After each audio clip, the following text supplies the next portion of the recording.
नमस्कार, आप देख रहे हैं क्राइम दर्पण न्यूज 24। तो आइए बात करते हैं आज के मुख्य समाचार में। देश भर की तमाम बड़ी खबरों पर नजर डालते हैं। इससे पहले आप हमें कमेंट में जरूर बताएं कि आप ये वीडियो कहां से देख रहे हैं। अगर आपने अभी तक इस वीडियो को लाइक नहीं किया है तो लाइक करके चैनल को सब्सक्राइब जरूर करें।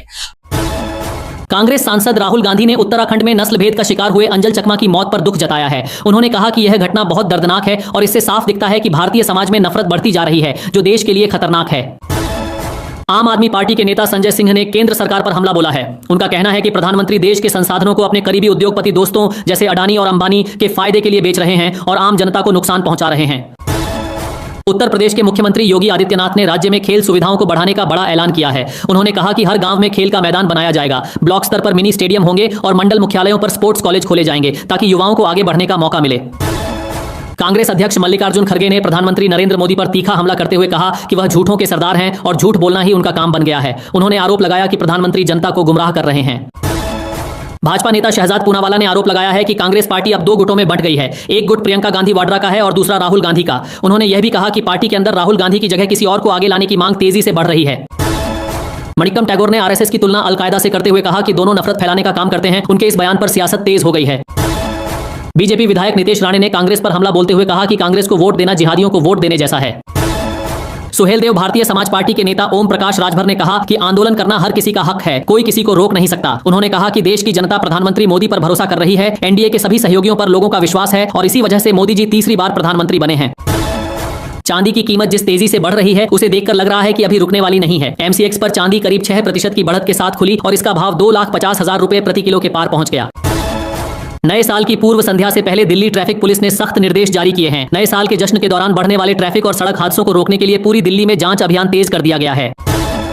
हरियाणा के सरकारी स्कूलों की खराब हालत को लेकर आम आदमी पार्टी ने भाजपा सरकार पर जमकर हमला बोला है। अनुराग ढांडा ने कहा कि बच्चों को ठंड में फर्श पर बैठने को मजबूर किया जा रहा है। उन्होंने डुअल डेस्क स्कूल भवन और शिक्षकों की कमी को लेकर सवाल उठाते हुए सरकार से तुरंत सुधार की मांग की। मध्य प्रदेश के पूर्व मुख्यमंत्री दिग्विजय सिंह ने हाल ही में आरएसएस और भाजपा के रिश्ते की तारीफ की थी और कांग्रेस को उनसे सीख लेने की सलाह दी थी। कांग्रेस स्थापना दिवस के मौके पर राहुल गांधी ने उनसे मुलाकात की और मजाकिया अंदाज में कहा, आपने कल बदतमीजी की। इस दौरान सोनिया गांधी भी वहां मौजूद थीं और यह बातचीत पार्टी मुख्यालय में चाय नाश्ते के दौरान हुई। यूक्रेन के राष्ट्रपति जेलेंस्की से मुलाकात के दौरान डोनाल्ड ट्रंप ने कहा कि अब यह देखना होगा कि जंग खत्म होगी या फिर बहुत लंबी चलेगी। मणिक्कम टैगोर के बयान पर बीजेपी प्रवक्ता शहजाद पूनावाला ने कड़ी प्रतिक्रिया दी। उन्होंने कहा कि हिंदू सनातन सेना और भारत का अपमान करने के बाद अब एक राष्ट्रवादी संगठन को भी निशाना बनाया जा रहा है। उन्होंने कहा कि जो संगठन 100 साल से देश सेवा कर रहा है उसे आतंकवादी कहा जा रहा है, लेकिन बांग्लादेश में हिंदुओं पर हो रहे अत्याचारों पर विपक्ष चुप है। अमेरिकी राष्ट्रपति डोनाल्ड ट्रंप ने कहा कि उन्हें भरोसा है कि रूसी राष्ट्रपति व्लादिमीर पुतिन इस बार शांति को लेकर गंभीर हैं। उन्होंने कहा कि दोनों पक्ष समझौता करना चाहते हैं क्योंकि बहुत से लोगों की जान जा चुकी है। उत्तर प्रदेश के उप मुख्यमंत्री केशव प्रसाद मौर्य ने दावा किया कि आगामी विधानसभा चुनाव में समाजवादी पार्टी का पूरी तरह सफाया हो जाएगा। सहारनपुर में एक कार्यक्रम के बाद उन्होंने कहा कि उत्तर प्रदेश में तीसरी बार बीजेपी की सरकार बनेगी। रेलवे भर्ती बोर्ड ने लेवल 1 भर्ती के तहत रेलवे में 22,000 पदों पर बड़ी भर्ती निकाली है, जिससे युवाओं में काफी उत्साह है। मौलाना रजवी ने कहा कि इस्लाम और हिंदू धर्म दोनों के कैलेंडर में नए साल की शुरुआत जनवरी से नहीं होती, इसलिए नए साल का जश्न नहीं मनाया जाना चाहिए। हैदराबाद के सांसद असदुद्दीन ओवैसी ने बांग्लादेश में हिंदू युवकों की लिंचिंग की निंदा की और कहा कि ऐसी घटनाओं को रोकना वहां की सरकार की जिम्मेदारी है। इसके साथ ही उन्होंने भारत की घटनाओं से तुलना करते हुए राजनीतिक बयान भी दिया। टीएमसी सांसद सौगत राय ने दावा किया कि बांग्लादेश के लोग भी मुख्यमंत्री ममता बनर्जी पर भरोसा करते हैं क्योंकि वह अपने राज्य में अल्पसंख्यकों की सुरक्षा करती है। यह बयान बांग्लादेश में एक हिंदू युवक की हत्या के बाद सामने आए आक्रोश के बीच आया है। यूपी के बुजुर्गों के लिए राहत की खबर है। अब वृद्धावस्था पेंशन के लिए उन्हें दफ्तरों के चक्कर नहीं लगाने पड़ेंगे। सरकार की नई व्यवस्था में फैमिली आईडी यानी एक परिवार एक पहचान के जरिए पात्र बुजुर्गों की पहचान और सत्यापन अपने आप हो जाएगा। जैसे ही उम्र 60 साल पूरी होगी, पेंशन की रकम सीधे खाते में आने लगेगी। संजय सिंह ने कहा कि प्रधानमंत्री मोदी को गांधी सरनेम से दिक्कत है, इसी वजह से मनरेगा का नाम बदला गया। उन्होंने आरोप लगाया कि यह कानून गरीबों को कुचलने और दबाने के लिए बनाया गया है। अरावली से जुड़े सुप्रीम कोर्ट के फैसले पर कांग्रेस सांसद जयराम रमेश ने कहा कि भाजपा का अरावली को बचाने का कोई इरादा नहीं था, बल्कि उसे बेचने की सोच थी।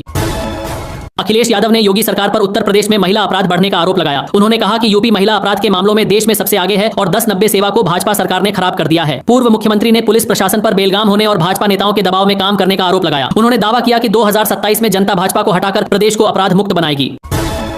सचिन पायलट ने कहा कि सुप्रीम कोर्ट द्वारा अरावली पर्वत श्रृंखला की नई परिभाषा पर रोक लगाने के फैसले का वह स्वागत करते हैं। उन्होंने कहा कि भाजपा सरकार की नई परिभाषा से अरावली के संरक्षण पर गंभीर खतरा पैदा हो गया था और यह फैसला पर्यावरण बचाने की दिशा में अहम कदम है। कुलदीप सेंगर को फिलहाल जेल में ही रहना होगा। सुप्रीम कोर्ट ने उनकी जमानत के आदेश पर रोक लगा दी है।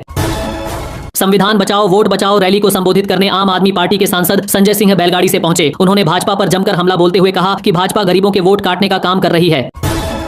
सपा अध्यक्ष ने कहा कि यूपी में बढ़ते अपराधों पर पुलिस और प्रशासन मूक दर्शक बने हुए हैं। उन्होंने आरोप लगाया कि भाजपा सरकार उत्तर प्रदेश को बर्बाद कर रही है और इस सरकार में न महिलाएं सुरक्षित हैं, न युवा और न ही व्यापारी।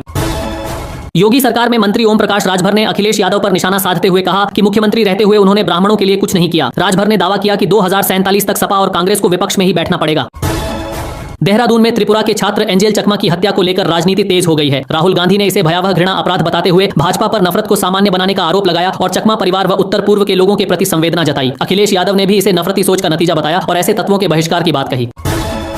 महाराष्ट्र सरकार की लाड़की बहन योजना का लाभ लेने वाली महिलाओं के लिए जरूरी खबर है। सरकार ने कहा है कि सभी लाभार्थियों के लिए ई-केवाईसी कराना अनिवार्य है, तभी खाते में 3000 रुपए आएंगे।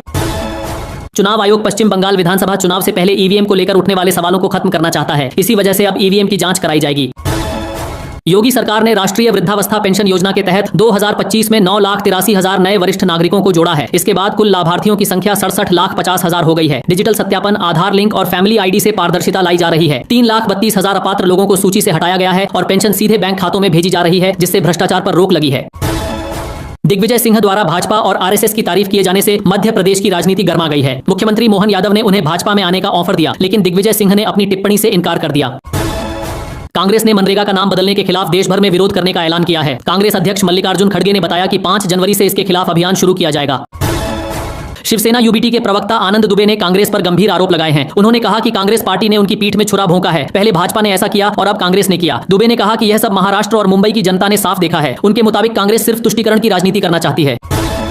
कांग्रेस नेता मणिकम टैगोर द्वारा आरएसएस की तुलना आतंकी संगठन अलकायदा से करने पर संघ की तरफ से कड़ी प्रतिक्रिया आई है। आरएसएस नेता इंद्रेश कुमार ने पलटवार करते हुए इसे कांग्रेस की बौद्धिक और मानसिक दिवालियापन बताया। उन्होंने कहा कि लगातार चुनाव हारने से कांग्रेस हताश हो चुकी है और वही हताशा इस बयान में दिखती है। कांग्रेस नेता शकील अहमद खान ने कहा कि बिहार में महागठबंधन अब खत्म हो चुका है। उन्होंने कहा कि कांग्रेस को राष्ट्रीय जनता दल से अलग हो जाना चाहिए। इसके साथ ही उन्होंने तेजस्वी यादव की भूमिका पर भी सवाल खड़े किए। पूर्व भाजपा सांसद बृजभूषण सिंह ने कांग्रेस पर आरोप लगाया कि वह आरएसएस को बैन करने की कोशिश करती रही है। कांग्रेस के 140वें स्थापना दिवस पर पार्टी अध्यक्ष मल्लिकार्जुन खड़गे ने कहा कि कांग्रेस सिर्फ एक पार्टी नहीं बल्कि एक विचारधारा है और विचारधाराएं कभी खत्म नहीं होती। उन्होंने कहा कि कांग्रेस के महान नेताओं की वजह से ही भारत दुनिया का सबसे बड़ा लोकतंत्र बन सका है। केंद्रीय गृह मंत्री अमित शाह ने असम में कांग्रेस पर जमकर हमला बोला। उन्होंने कहा कि कांग्रेस ने घुसपैठियों को देश में बसाया और असम का कभी विकास नहीं किया। अमित शाह ने कहा कि घुसपैठियों के खिलाफ कार्रवाई मोदी सरकार की प्राथमिकता है और पूरे देश से घुसपैठियों को बाहर निकाला जाएगा। फारूक अब्दुल्ला ने देश में मुस्लिमों के कथित उत्पीड़न और बढ़ती सांप्रदायिक हिंसा पर चिंता जताई है। उन्होंने केंद्र सरकार से मांग की कि सभी राज्य सरकारों को हिंसा रोकने के लिए ठोस कदम उठाने के निर्देश दिए जाएं। उन्होंने किश्तवाड़ में सांप्रदायिक माहौल बिगाड़ने की कोशिश की निंदा की और कहा कि भारत एक पंथ निरपेक्ष देश है। साथ ही उन्होंने भारत और बांग्लादेश के रिश्तों और कश्मीर में शांति व विकास की उम्मीद भी जताई। सुप्रीम कोर्ट के आदेश के बाद केंद्र सरकार ने सहारा ग्रुप की 4 कोऑपरेटिव सोसाइटीज के निवेशकों के लिए रिफंड प्रक्रिया शुरू कर दी है। इससे उन लाखों लोगों को राहत मिलेगी जो कई सालों से अपने पैसे वापस मिलने का इंतजार कर रहे थे। सरकारी पोर्टल पर रिफंड की प्रक्रिया शुरू हो चुकी है और अब सहारा इंडिया में फंसा पैसा वापस मिलने की उम्मीद